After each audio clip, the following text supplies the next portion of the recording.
وقت مومن بندے کی جان قبض ہو رہی ہوتی ہے یا مومن بندے کی جان ابھی قبض ہونی ہے، اس سے قبل جو اللہ خطاب فرماتا ہے، اور اسی طرح ایک وہ خطاب ہے جو مرنے کے بعد ہوتا ہے۔ اب انسان دنیا کے اندر زندہ ہے تو انسان کی زندگی میں اللہ تعالیٰ نے انسان کے ساتھ مختلف خطاب فرمائے جو مومن ہوتا ہے۔ کہیں اللہ نے فرمایا کہ صلو، نماز کو قائم کرو، کہیں اللہ رب العزت نے فرمایا قرآن مجید کے اندر علیکم بالصیام، روزے رکھو، کہیں اللہ نے فرمایا علیکم بالحج، حج ادا کرو۔ یعنی یہ زندگی کے خطاب جو اللہ نے قرآن مجید کے اندر بار بار ایک مومن بندے سے فرمائے۔ لیکن ایک وہ وقت ہوتا ہے کہ جب ایک مومن بندے کی روح قبض ہونی ہوتی ہے، اس سے قبل ایک اللہ خطاب فرماتے ہیں۔ قرآن مجید کی 30واں پارہ ہے، سورۃ الفجر کی آخری آیات مبارکہ ہیں۔ اللہ قرآن مجید میں فرماتے ہیں یا ایتھا النفس المطمئنہ ارجعی الی ربک راضیۃ مرضیہ فادخلی فی عبادی وادخلی جنتی۔ اللہ تعالیٰ جس وقت ایک انسان کی روح کو قبض کرنے لگتا ہے تو دو طرح کے فرشتے اترتے ہیں، ایک دائیں جانب والے، ایک بائیں جانب والے۔ دائیں جانب والے جو فرشتے ہوتے ہیں وہ فرشتے نیکیوں کو لکھنے والے، اور بائیں جانب والے جو فرشتے ہیں وہ برائیاں لکھنے والے ہوتے ہیں۔ اب یہ دونوں فرشتے جب انسان کے سامنے آتے ہیں، اس سے قبل اللہ تعالیٰ دیکھتا ہے کہ یہ بندہ کیسا ہے، یہ مومن بندہ ہے یا یہ کافر ہے۔ اگر تو مومن بندہ ہے تو اللہ اپنے دائیں جانب والے فرشتوں کو نازل فرما دیتا ہے۔ وہ فرشتے آتے ہیں، سورج اور چاند ستاروں کی طرح ان کی چمک دمک ہوتی ہے، وہ آ کر دور کھڑے کھڑے اپنی روشنیوں کو ظاہر کرتے کرتے انسان کے قریب تر قریب ہوتے جاتے ہیں۔ اب سوال یہ ہے کہ وہ یکدم انسان کے سامنے کیوں نہیں آتے؟ وہ اس لیے کہ انسان نے ایک زمانے سے دوسرے زمانے کی طرف منتقل ہونا ہوتا ہے۔ اب ایک بندہ ہے، وہ ایک شہر سے کسی دوسرے شہر میں چلا جائے تو اس کو وہ شہر، جسے ہم اپنی زبان میں اوپرا کہتے ہیں، وہ یوں محسوس ہوتا ہے۔ اسی طرح اس انسان نے ایک اور زمانے کے ساتھ تعلق قائم کرنا ہے، ایک اس کا واسطہ پڑھنا ہے، اس کی نسبت قائم ہونی ہے۔ تو اللہ تعالیٰ ایک نیک انسان، مومن انسان کے لیے جو فرشتوں کو نازل فرماتے ہیں، وہ فرشتے چاند، سورج، ستاروں کی طرح چھوٹی چھوٹی روشنیوں کی طرح ظاہر ہوتے ہوئے جب ایک مومن بندے کے قریب آتے ہیں تو وہ ایک خوبصورت شکلوں کے اس انسان کے قریب آ جاتے ہیں۔ آ کر اب کیا ہوتا ہے تو اللہ قرآن میں فرماتے ہیں کہ اب وہ آ کر اس انسان کو تسلی دیتے ہیں، یا ایتھا النفس المطمئنہ۔ اب وہ اس انسان سے خطاب فرماتے ہیں، وہ خطاب یہ ہوتا ہے کہ اس کو تسلی دی جاتی ہے کہ اے انسان، تیری روح مطمئن ہو جائے، تو اپنی روح کو مطمئن کر لے۔ اے انسان، تو نے نیکیاں کی، تو نے اللہ کے حکم کو پورا کیا، تو نے جیسے اللہ نے چاہا ویسی زندگی گزاری، اپنی من چاہی زندگی نہیں گزاری۔ اب اللہ یہ چاہتا ہے کہ تو میرے پاس آ جائے، اب اللہ یہ چاہتا ہے کہ تو آرام والی زندگی، آسائشوں والی زندگی، راحتوں والی زندگی، اب اس زندگی کی طرف چلے جا، اس رب کی طرف چلے جا جس رب نے کبھی تجھ پر غصہ نہیں کیا، کہ جس رب کا کبھی تجھ پر غضب نازل نہیں ہوا۔ اب ہم جو آئے ہیں تجھے اس کی طرف لے جانے کے لیے آئے ہیں۔ تو اللہ قرآن میں فرماتا ہے کہ مومن بندے کو یہ فرشتے تسلی دیتے دیتے اب اس کی روح کو قبض کر لیتے ہیں۔ اب اس انسان کی روح نکل جاتی ہے۔ تو جب روح نکلتی ہے تو میرے بھائیوں، جو انسان نیک ہوتا ہے، جو انسان اللہ کی من چاہی زندگی کو گزارتا ہے، وہ انسان کہتا ہے اللہ میں موت سے نہیں ڈرتا، چاہے انسان جتنا مرضی پکا ہو، لیکن اگر انسان سوچے تو فرشتے جب آ کر اس کو تسلی دے رہے ہوں گے کہ بھائی آپ نے اب ایک زمانے سے دوسرے زمانے کی طرف منتقل ہونا ہے، تو اس انسان وہ ضرور خوفناک ہوگا، وہ ضرور سوچے گا کہ میں مرنے لگا ہوں۔ لیکن میرے بھائیوں، دنیا میں ایسے لوگ بھی ہیں جو موت سے پیار کرتے ہیں، جو موت سے محبت کرتے ہیں۔ جیسے کہ ایک بزرگ گزرے ہیں، حضرت مولانا اشرف علی تھانوی صاحب رحمہ اللہ تعالی علیہ، وہ فرمایا کرتے تھے کہ ان کے مرید بتاتے ہیں کہ ایک مرتبہ ہمارے پاس بیٹھے تو انہوں نے چاروں طرف اپنی نگاہ کو گھمانے کے بعد کہا کہ بھائیوں، کوئی ایسا اجنبی انسان تو میرے پاس نہیں بیٹھا؟ لوگوں نے کہا کہ نہیں۔ فرمایا کہ پھر یاد رکھو، یہ اشرف تھانوی جو ہے یہ ہر وقت تیار ہے، جب اللہ کی آواز آئے گی، جب موت آ کر اس انسان کو پکارے گی، یہ انسان موت کو خوشی سے قبول کرے گا۔ ایسے انسان بھی دنیا میں ہے۔ تو حضرت تھانوی رحمۃ اللہ علیہ کے جو مرید تھے وہ فرمانے لگے کہ ہم نے سوچا کہ یہ بزرگ کیا فرما رہے ہیں، لیکن ہم نے جب دیکھا کہ انہوں نے اپنی زندگی کو اللہ کی منچاہی زندگی گزارا تھا، اس لیے ان کو موت سے کسی قسم کا ڈر خوف نہیں تھا۔ تو میرے بھائیوں، اب اللہ تعالیٰ یہاں پہ فرماتے ہیں یا ایتھا النفس المطمئنہ ارجعی الی ربک راضیۃ مرضیہ۔ اب لوگ سوال کرتے ہیں کہ موت کی تمنا کرنی چاہیے کہ نہیں کرنی چاہیے۔ ایک حدیث مبارکہ ہے جس میں اللہ کے نبی علیہ الصلوۃ والسلام نے فرمایا لا یتمنین احدکم الموت، فرمایا کہ تم موت کی تمنا نہ کیا کرو۔ لیکن ہم قرآن مجید کو کھولیں تو قرآن میں اللہ نے فرمایا قل یا ایھا الذین ہادوا ان زعمتم انکم اولیاء للہ من دون الناس فتمنوا الموت ان کنتم صادقین۔ اللہ قرآن میں فرماتا ہے کہ اگر تم یہودیوں کو کہو کہ تم اگر سچے ہو، مومن ہو، پھر تم موت کو قبول کر کے دکھاؤ۔ یعنی یہاں سے یہ اللہ نے اشارہ دیا کہ جو مومن ہوا کرتا ہے وہ موت کو قبول کرتا ہے، وہ موت کی تمنا کرتا ہے۔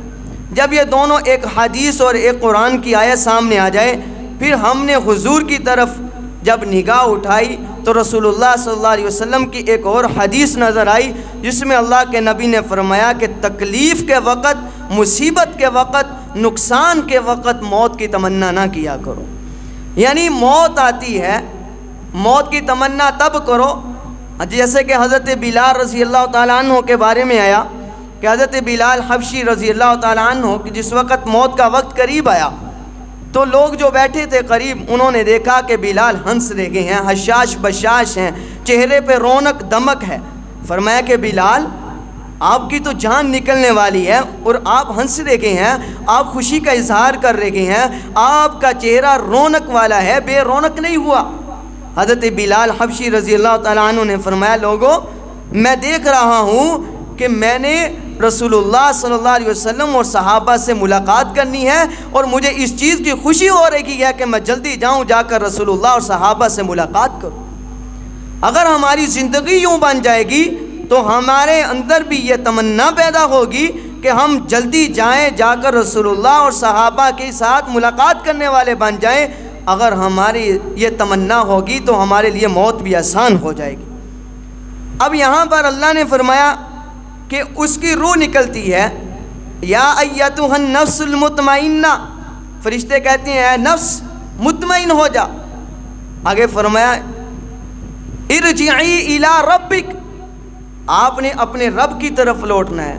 کون سا رب؟ فرمایا راضیۃ مرضیہ، جو تجھ سے راضی ہو چکا ہے اور تو اس سے راضی ہو چکا ہے، جو تجھ سے راضی ہو چکا اور تو اس سے راضی ہو چکا۔ اب سوال یہ پیدا ہوتا ہے، دنیا کے اندر کوئی ایسا انسان ہے جو اللہ سے راضی نہیں؟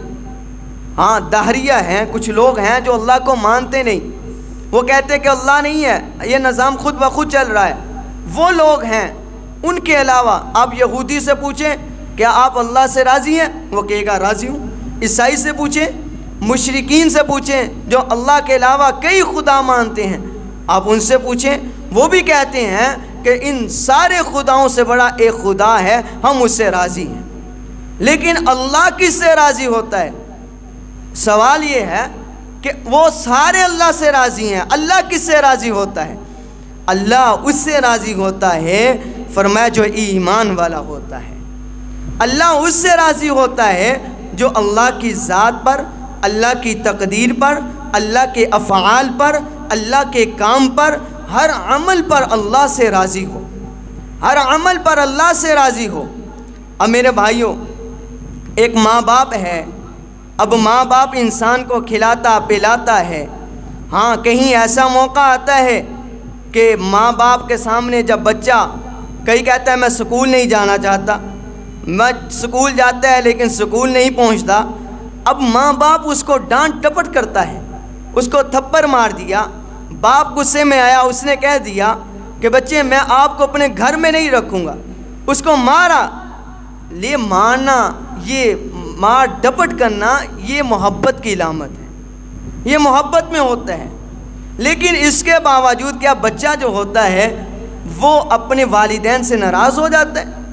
وہ ماں سے بھی راضی ہے، ماں کھلائے تب بھی راضی ہے، ماں مارے تب بھی راضی ہے، باپ کھلائے تب بھی راضی ہے، باپ گھر سے نکال دے تب بھی باپ سے راضی ہے۔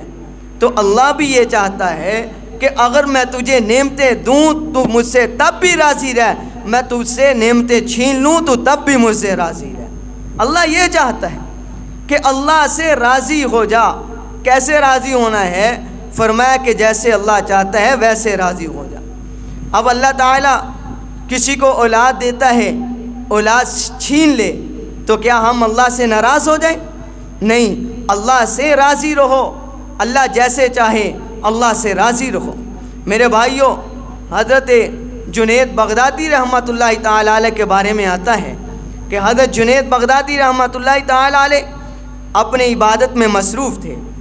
ایک بندہ آیا، ایک شخص آیا، اس نے آ کر کہا کہ حضرت ابھی پتہ چلا کہ آپ کا جہاز جو آپ نے تجارت کے لیے بھیجا تھا وہ دریا میں ڈوب گیا ہے۔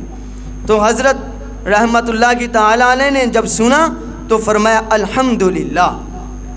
تو تھوڑی وقت گزرنے کے بعد وہ ایک شخص وہی آتا ہے، آ کر کہا کہ حضرت جو آپ کا جہاز ڈوب رہا تھا اب وہ دوبارہ اللہ نے محفوظ کر دیا، وہ ایک کنارے پہ لگ چکا ہے، وہ بچ چکا ہے۔ تو حضرت رحمۃ اللہ تعالی علیہ نے فرمایا الحمدللہ۔ انہوں نے کہا کہ حضرت بات سمجھ میں نہیں آئی کہ جب آپ کو نقصان کا بتایا تب بھی الحمدللہ، جب آپ کو نفع کا بتایا تو تب بھی الحمدللہ، بات سمجھ میں نہیں آئی۔ تو حضرت رحمۃ اللہ تعالی علیہ نے فرمایا کہ بھائیوں کہ میں نے دیکھا کہ جب آپ نے مجھے بتایا کہ آپ کا نقصان ہو رہا ہے تو میں نے جب اپنے دل کی طرف توجہ دی تو میری دنیاوی جو زندگی ہے وہ میری آخرت کی زندگی پر غالب نظر نہیں آئی، تو اس پر میں نے کہا الحمدللہ۔ اگر وہ میری زندگی، میرا یہ نقصان جو تھا مجھے اتنا افسردہ کر دیتا کہ مجھے عبادت سے دور کر دیتا، فرمایا کہ پھر مجھے یہ محسوس ہونا تھا کہ میری دنیاوی زندگی میری آخرت کی زندگی پر غالب آ چکی ہے۔ تو اس لیے بڑے بڑے لوگ گزر کر گئے، راضیۃ مرضیہ، کہ اللہ تجھ سے راضی تو اللہ سے راضی۔ اس کی مثال آپ اگر دیکھیں تو حضرت عمر بن خطاب رضی اللہ تعالیٰ عنہ نظر آتے ہیں۔ حضرت عمر رضی اللہ تعالیٰ عنہ کے بارے میں اللہ کے نبی نے فرمایا کہ عمر جس طرف جاتا ہے حق اسی طرف گھوم جاتا ہے۔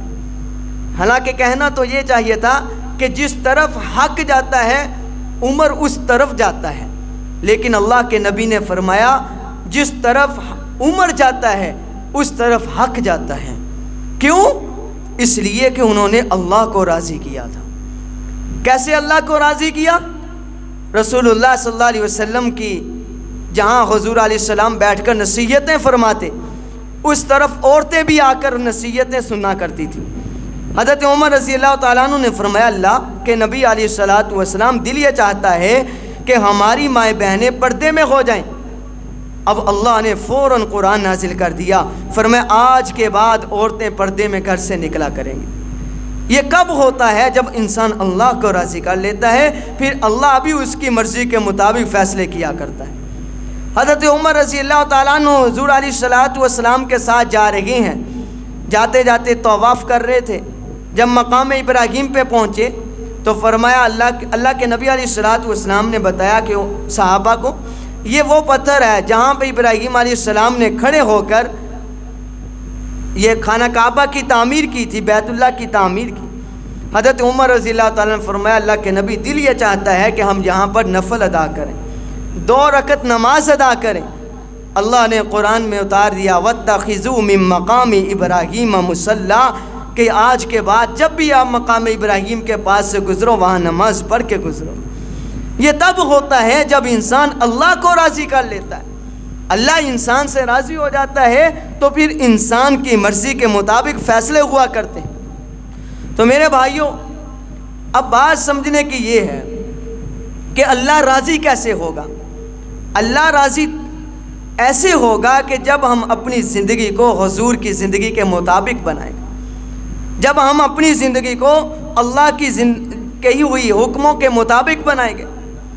اب حضرت عثمان غنی رضی اللہ تعالیٰ عنہ کا واقعہ ہم نے سنا ہوا ہے، پڑھا ہوا ہے کہ جب مدینہ منورہ میں قحط سالی ہوئی، حضرت عثمان غنی رضی اللہ تعالیٰ عنہ شام کے علاقے سے اونٹ لے کر آ رہے ہیں، اونٹ سارے کے سارے غلے سے بھرے ہوئے ہیں۔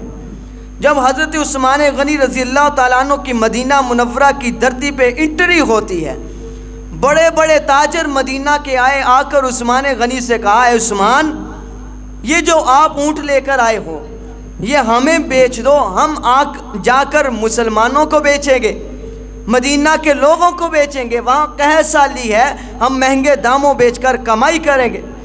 حضرت عثمان غنی رضی اللہ تعالیٰ عنہ نے کہا کہ قیمت لگاؤ۔ انہوں نے کہا کہ یہ آپ اتنے کا خرید کر آئے ہیں، فرمایا کہ 100 کا خریدا، 100 پر 200 دیتے ہیں، 300 دیتے ہیں، 500 دیتے ہیں۔ حضرت عثمان غنی نے فرمایا کہ نہیں بھائی، اس سے بھی زیادہ قیمت لگ چکی ہے۔ انہوں نے کہا کہ مدینے میں کون سا ایسا تاجر ہے جس نے آپ کو اس سے بھی زیادہ قیمت دے دی؟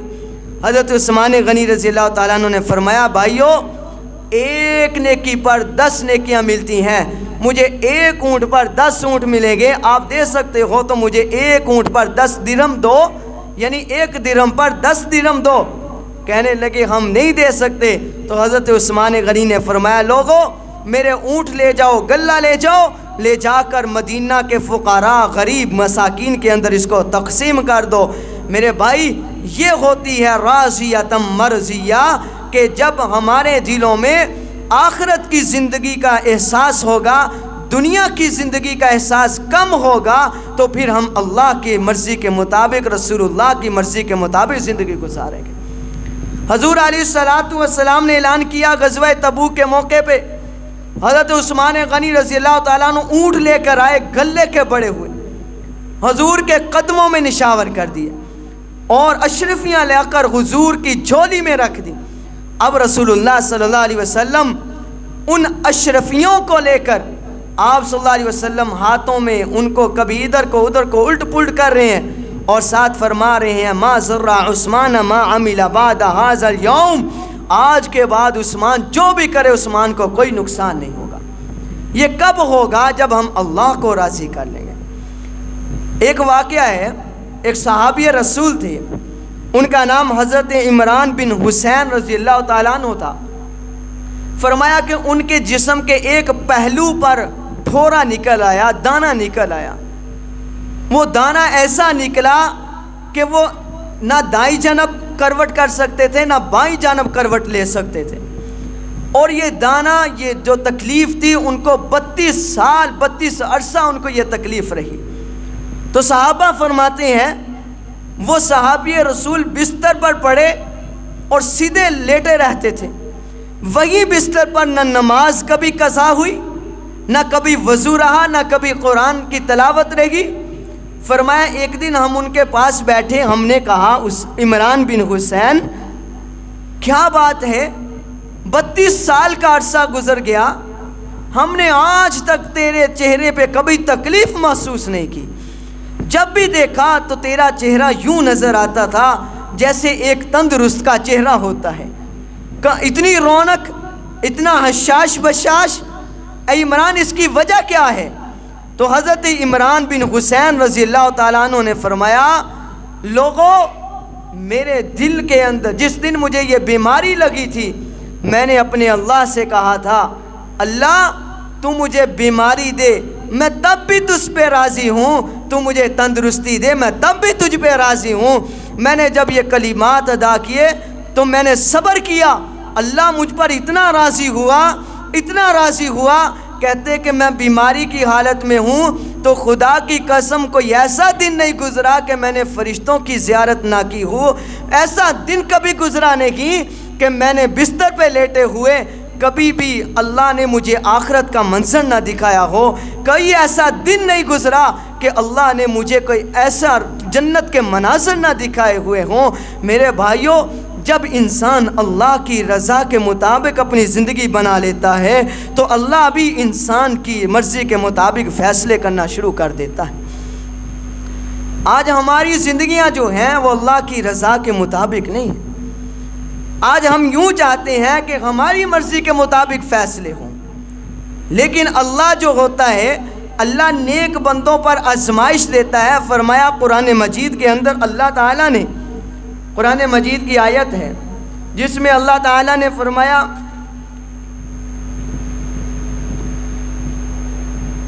فَلَوْلَا إِذْ جَاءَهُمْ بَأْسُنَا تَضَرَّعُوا وَلَكِنْ قَسَتْ قُلُوبُهُمْ وَزَيَّنَ لَهُمُ الشَّيْطَانُ۔ اللہ قرآن مجید کے اندر فرماتے ہیں، فرمایا کہ کچھ قومیں، کچھ بستیاں، کچھ لوگ ایسے ہوتے ہیں کہ ہم ان کو نعمتیں دیتے ہیں، جب ہم نعمتیں دیتے ہیں ان سے کوئی کمی کوئی کوتاہی ہو جاتی ہے، اللہ فرماتے ہیں میں ان سے ان نعمتوں کو چھین لیتا ہوں۔ آگے اللہ نے کیا خوبصورت منظر پیش کیا، توجہ کرنا، فرمایا کہ جب میں چھین لیتا ہوں پھر ان کو احساس ہوتا ہے، وہ میری طرف جھک جاتے ہیں، مجھ سے معافی طلب کرتے ہیں، میں ان کو معاف کر دیتا ہوں۔ فرمایا کہ جب میں معاف کر دیتا ہوں، حضرت یونس علیہ السلام کی قوم نے جب کوتاہی کی، حضرت یونس علیہ السلام دعا کر کے گئے اللہ میں اس بستی سے نکل رہا ہوں، اللہ 3 دنوں کے اندر ان پر عذاب مسلط کر دے۔ اللہ کی نبی نکلے، جا رہے تھے، آگے تو وہ ایک اور واقعہ آتا ہے وہ مچھلی والا، لیکن پیچھے کیا ہوا، قوم ساری کی ساری نکل کر میدان میں آ گئی، آ کر کہتے ہیں یا اللہ ہم سے گناہ ہو گیا ہمیں معاف کر دے۔ اللہ نے فوراً معاف کر دیا۔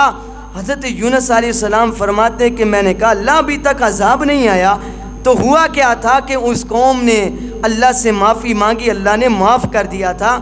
یہ آیت اللہ نے فرمایا کمی کوتاہی انسان سے ہو جاتی ہے، لیکن جب قوم سے کمی کوتاہی ہو جائے میں نعمت چھین لیتا ہوں، پھر جب وہ معافی مانگ لیتے ہیں میں تو ایسی نعمتوں کی بارش کرتا ہوں، ایسی رحمتوں کی بارش کرتا ہوں، فرمایا کہ وہ پھر ہمیشہ کے لیے رہتی ہیں۔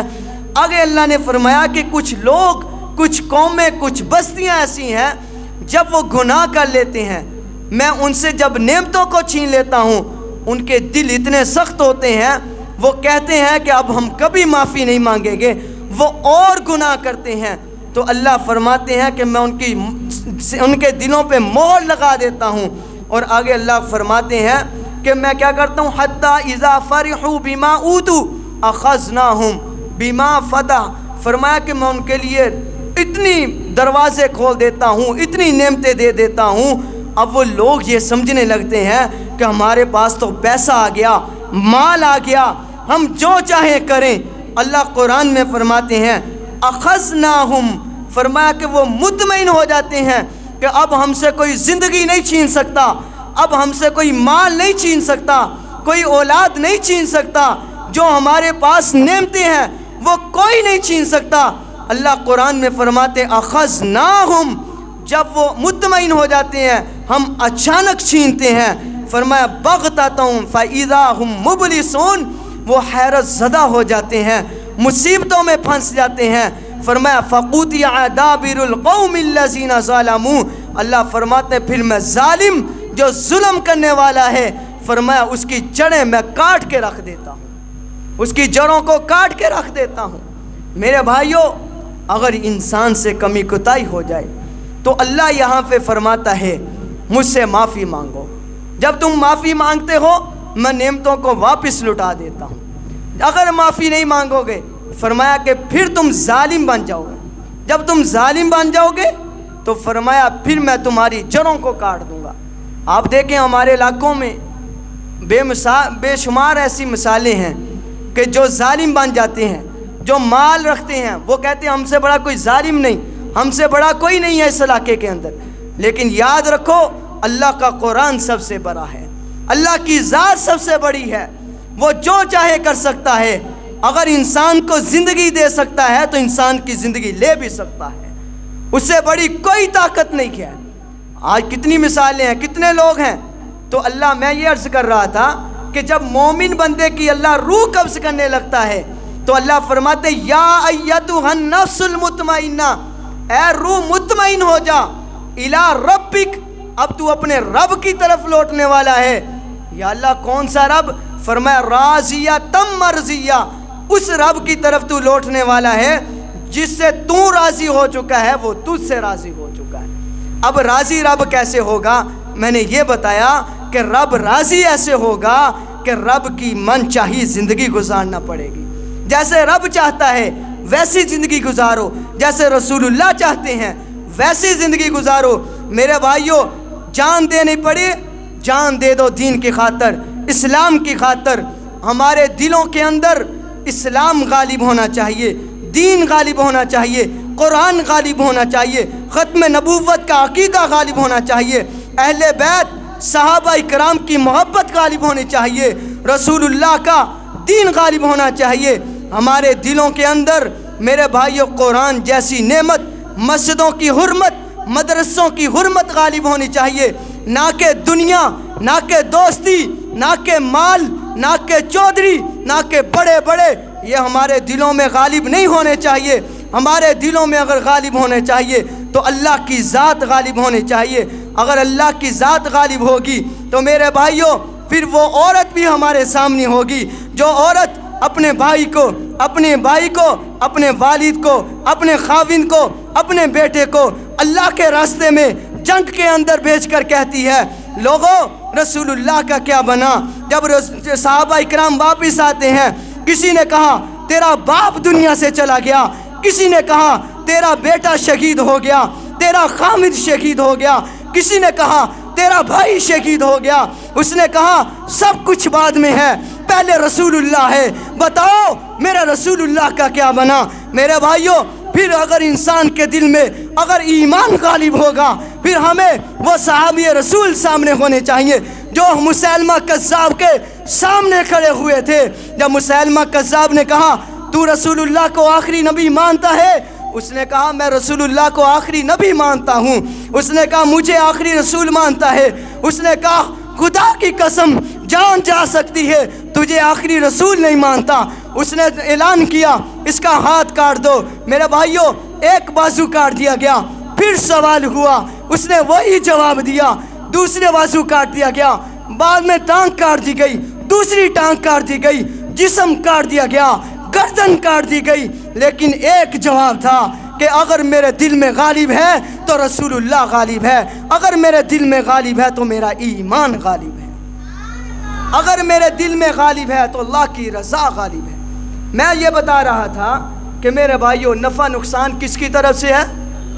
اونچی آواز سے، نفع نقصان کس کی طرف سے ہے؟ سب کچھ دینے والی ذات کون سی ہے؟ میری بات آج یاد رکھنا، اگر کوئی ایمان والا ہے نا اس پہ آزمائش آتی ہے۔ ہمارے ہاں معروف ہے کوئی نمازی، کوئی پرہیزی، قرآن پڑھنے والا، اس پہ جب کوئی آزمائش آتی ہے لوگ کہتے ہیں پتہ نہیں اس نے کون سا گناہ کر دیا جو یہ اس بیماری میں، اس مصیبت میں پھنس گیا۔ تو یاد رکھنا جب مومن بندے پہ آزمائش آتی ہے وہ اللہ اس کا امتحان لے رہا ہوتا ہے، امتحان لے کر اللہ نے اس کے درجات کو بلند کرنا ہوتا ہے۔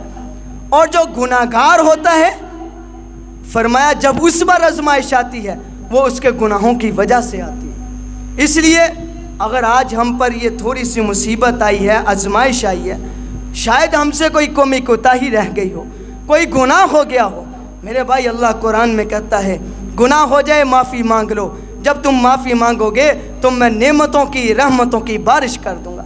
تو اللہ سے ہم سب مل کر دعا کریں، اللہ ہم سے اگر کوئی کمی کوتاہی ہوئی، ہم سے اگر کوئی گناہ ہوا، اللہ ہم سچے دل سے معافی مانگتے ہیں، ہمارے گناہوں کو معاف فرما۔ اے اللہ آگے ہمیں نیک نیتی کے ساتھ گناہوں سے محفوظ رہ کر اللہ ہمیں کام کرنے کی توفیق عطا فرما۔ وآخر دعوانا ان الحمد للہ رب